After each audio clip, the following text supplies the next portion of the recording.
Within a moment, the madman was looking over my companion, cooing at him again. But this time his words came out slightly muffled. Knowing that I could only maintain my act for so long anyways, I opened my eyes once more and turned to face my abductor. If I thought those hateful blue eyes were unsettling, what now faced me was far worse. He had the hood of his robe pulled over his head, now hiding the majority of his wild curls, and over his face, he wore what looked like an old plague doctor's mask. The beak was stained from some sort of dark material. I cared not to imagine what could have been the source. And he wore large circular goggles over the eye holes. His wicked blue eyes were no longer visible through the dark tinted glass. I couldn't help but release a gasp at the sight. Hearing this, he immediately unlocked his gaze upon my neighbor and began approaching me. I fought violently with my restraints, but to no avail. He gave a soft chuckle. It sounded genuine. The utter normality of the tone just made it all the more deranged and cruel.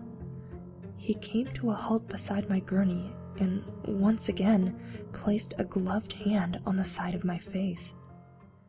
In a soft, calm voice, he began cooing at me like he had to the man to my left previously. Now, struggling will get you nowhere, my friend. You'll just tire yourself out before your big operation, he chirped as he rummaged around his cloak pocket. After a moment of searching, he found what he was searching for and withdrew his hand to reveal a syringe and vial of some sort. Oh, you must be uncomfortable. Let me give you a little something to relax, he continued softly. No, please, I'm fine, thank you, I shouted, and to my relief, he slowly deposited the needle back into the depths of his pocket. Ah, so you've regained your ability to speak, and what lovely manners. It's really a shame I can't say the same for our friend over there. He kept making a dreadful racket, saying a slew of nasty things. Made it nearly impossible to focus on the preparations, so I had to alleviate the situation. He made a snipping gesture with his hands, and the tongueless man gave a whimper. I certainly hope that won't be necessary for you, my friend, the lunatic said in an almost sing-song way. It was utterly appalling how unfazed he was by his own cruelty. I simply nodded in return, not trusting my voice to come out screaming in disgust, thus earning me the same fate. Swallowing my rage and undeniable horror, I responded as calmly as I could muster. Who are you? And why did you take me here? Listen, I don't care what you've done. Just please let me go. I promise I won't tell a soul. I'm a good man. I haven't done anything to deserve this. Please, have mercy on me, I ended, losing my resolve a little as my voice began to shake. Oh, I disagree, Mr. Claymore, but now is not the time for discussions. You can call me Dr. Locklear. I'll be performing your operation shortly. But first, he turned to gaze upon the other man. I must care for Mr. Williams. All the preparations are complete, and this is a very time-sensitive procedure. But don't worry. If all goes well, I should be back for you at the top of the hour. At the sound of these words, the man next to me flew into a wild panic. He began releasing piercing shrieks of terror and violently shaking at his restraints. Seeing this, Locklear clucked his tongue disapprovingly and promptly stuck the man with a needle previously intended for me. Within moments, he grew still and just stared at me through watering, horror-filled eyes. It took everything I had not to break down there on the spot, but I knew I had to keep my poker face. Something told me that our captor wasn't exactly the most stable of fellows, and clearly he had no patience for emotional displays. Swallowing my volatile mixture of emotions, and attempted to lie still again. Not long after, I heard the previously inaudible murmurs of the old television set rise to distinguishable sentences. It took me a moment to realize that I recognized the voice from the TV. It was my local news anchor. For a brief moment, I felt a small wave of relief. At least now I had some idea as to my geographical location.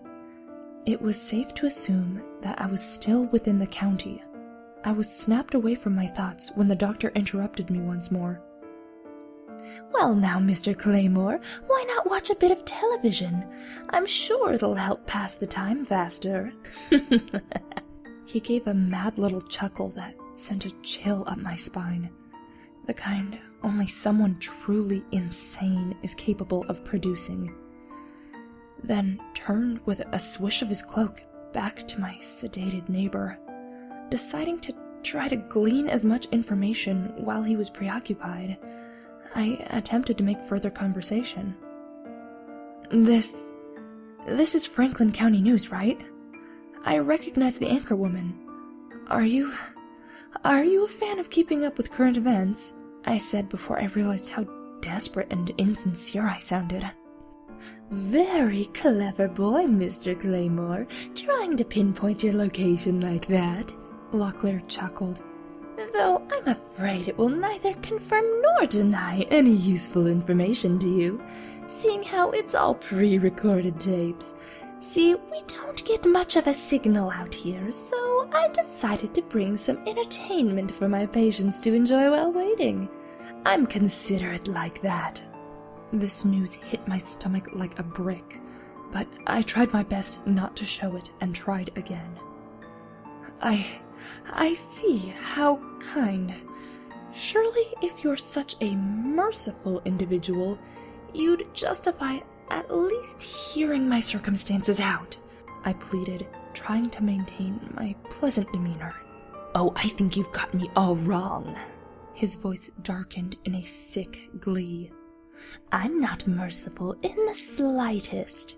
I stand for justice alone, and she can be a very unforgiving mistress. There's no being the better person here. That type of rhetoric is exactly what allows monsters to keep prowling the streets."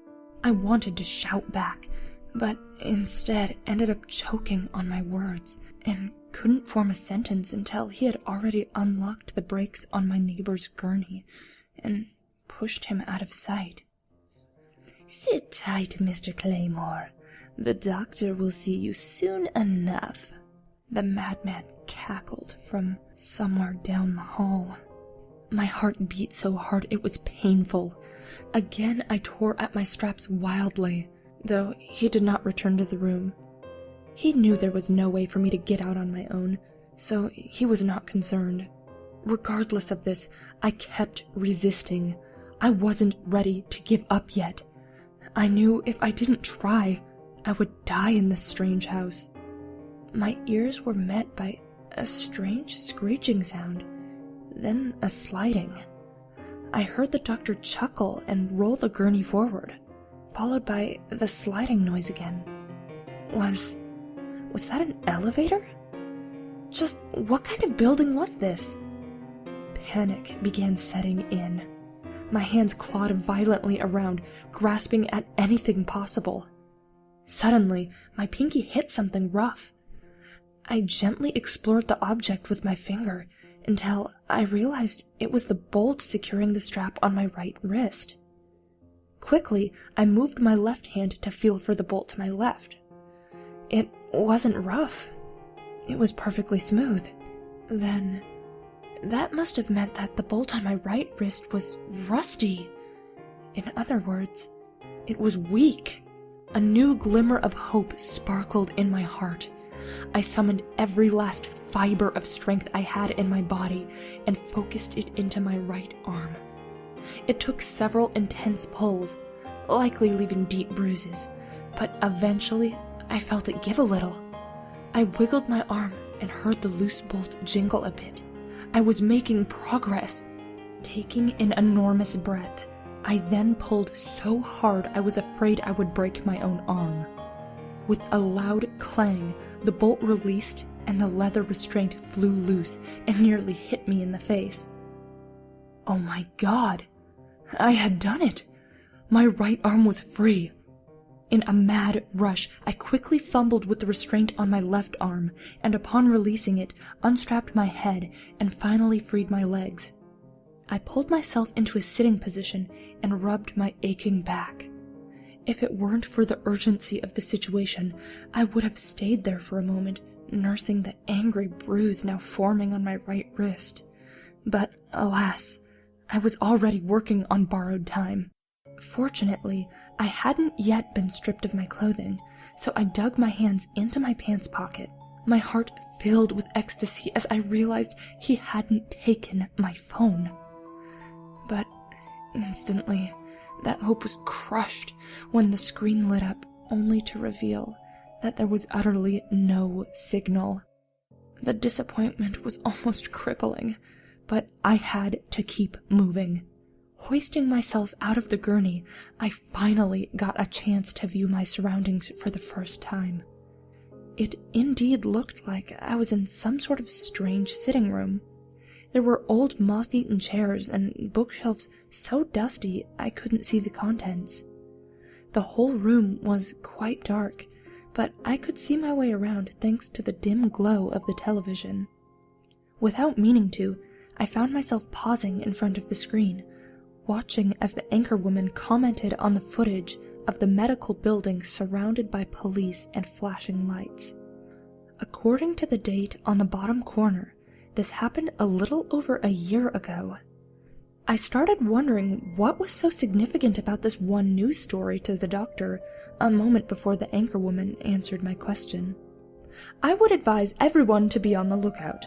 Though Evander Locklear only has a history of targeting criminals and those absolved of violent crimes, he is highly unstable and could be dangerous to anyone while he is on the run. According to our source at the Franklin Police Department, he is highly intelligent and likely to continue his spree of madness until caught. So please direct any information related to... I tuned the rest out at that point. I knew the name had sounded familiar. The whole city had been in a panic over his escape from the mental ward, but a few weeks passed and no innocent bystanders were harmed, so naturally people just kind of stopped caring. It stopped being interesting front-page news, so I guess the whole incident got swept under the rug in our collective consciousness.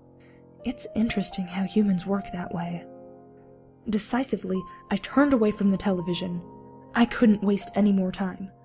There were no more signs of Locklear, but I wanted to get out of there and give myself as big a head start as possible. So, turning on my heels, I made a beeline for where I assumed the front door would have been. I dodged around the couch and turned the corner through a doorway on the far side of the room. It indeed led to the front door. Running through the foyer, I grasped the handle and turned it quickly. But nothing happened. Tried as I might, I couldn't get the door to budge. Then it hit me. The loon had several sets of deadbolts from the inside, effectively keeping me trapped there. No worries, not the time to panic. There's more than one exit after all. Turning back into the sitting room, I ran to the window through which I saw the moonlight. But again, my heart sank. The windows had been nailed shut, and what's more, it looked as though the madman had crudely installed bars from the outside. He had thought of everything. There was no way out.